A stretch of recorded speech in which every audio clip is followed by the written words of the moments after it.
Eu fiz uma pesquisa rápida no YouTube e eu vi que as pessoas se interessam muito mais por vídeos e informações que dizem sobre como ganhar no jogo do tigrinho, ao invés de vídeos que falam sobre como não perder no jogo do tigrinho. Ah, mas não é a mesma coisa como ganhar e como não perder? Não, não é a mesma coisa. Veja essas notícias. Funcionário desvia 500 mil, mulher perde mais de 400 mil, jogo do tigrinho fez usuários perderem grandes quantias em dinheiros, inclusive teve 3 pessoas que suicidaram.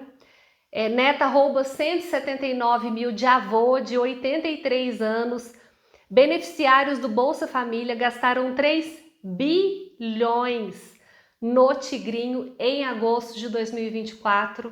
O que as pessoas têm que perceber é que existe uma linha muito tênue entre diversão e se tornar um viciado.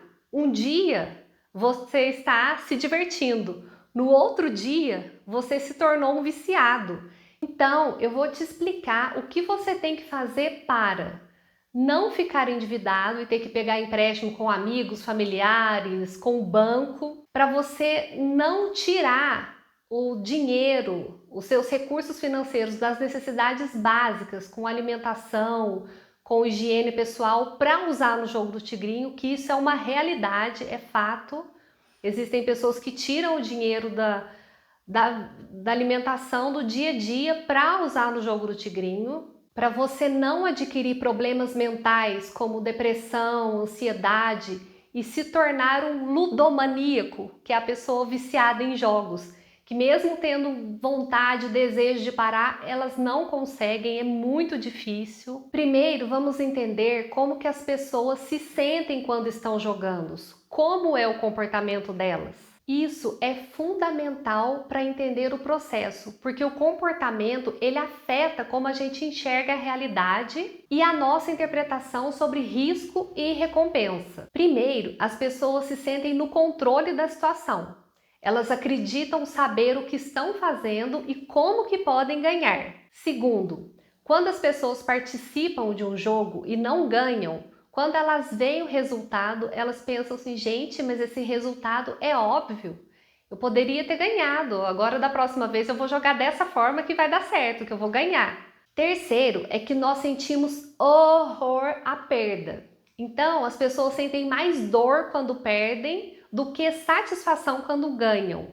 Então, quando eu perco no jogo, eu penso que eu vou jogar e que eu vou recuperar aquele valor perdido. Então isso me incentiva a jogar cada vez mais. E quando eu perco, eu sinto que eu preciso compensar essa perda. Então eu continuo jogando mais para ver se eu consigo ganhar. Outro comportamento que pode ser observado é o otimismo. Quando a pessoa é muito otimista, então ela acha que domina os paranauê, que ela vai conseguir ganhar. Então ela acha que mesmo ela perdendo, na próxima ela vai ganhar. Então ela fica insistindo. Além disso, quando a pessoa já perdeu várias vezes, ela acha que está próximo da vitória. Mais um erro de comportamento é que tendemos a lembrar mais das vitórias do que das derrotas.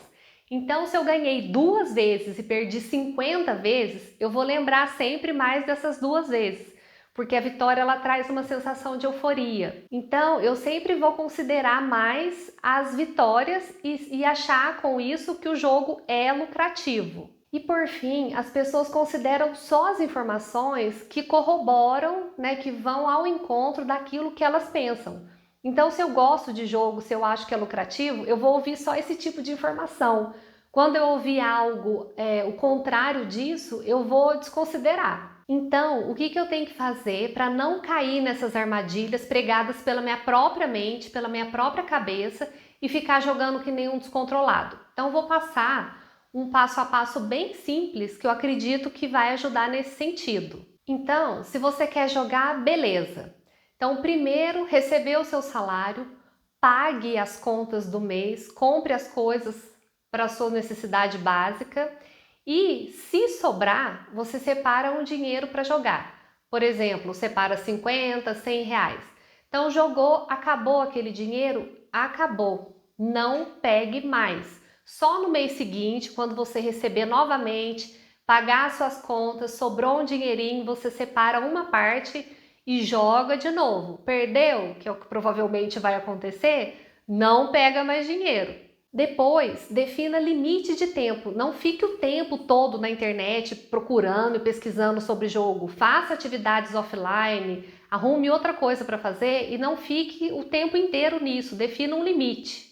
Tenha em mente que os jogos não são investimentos. Tem gente que acha que jogo é investimento. Não é. As métricas, elas são usadas contra você, o algoritmo é usado contra você. Tem pesquisa sobre isso, então não ache que é investimento. Use, quer jogar? Joga como divertimento. Investimento, você vai procurar outra coisa. Não fique buscando só informações que favorecem o jogo, que falam bem, que todo mundo ganha, que ganha muito dinheiro.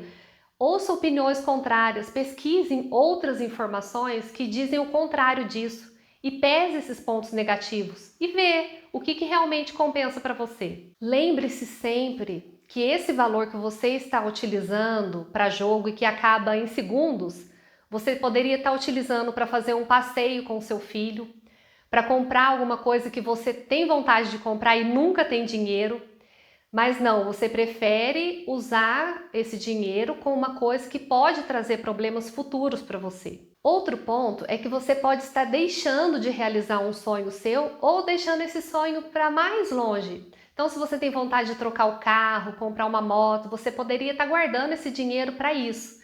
E ao invés disso, você está gastando e adiando esse sonho seu. E para finalizar, as apostas já são caso de saúde pública. Então as pessoas estão fazendo loucuras, como eu já falei no começo do vídeo, roubando, suicidando, gastando o dinheiro todo da família com dívidas de jogo. Então é saúde pública. Os jogos atingem determinadas áreas do cérebro que causam prazer e excitação. E quando você se torna um viciado, esse prazer, essa sensação se torna muito mais elevado, o que causa mais dificuldade de você sair desse vício. Gente, e as casas de apostas nunca perdem. Elas investem bilhões em marketing para te manter aí conectado, engajado. E elas conhecem todos esses desvios de comportamento que eu falei e elas atuam justamente neles.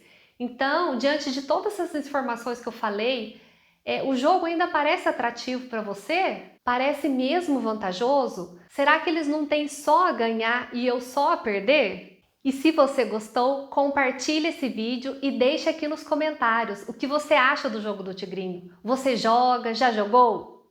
Um beijo e tchau, tchau!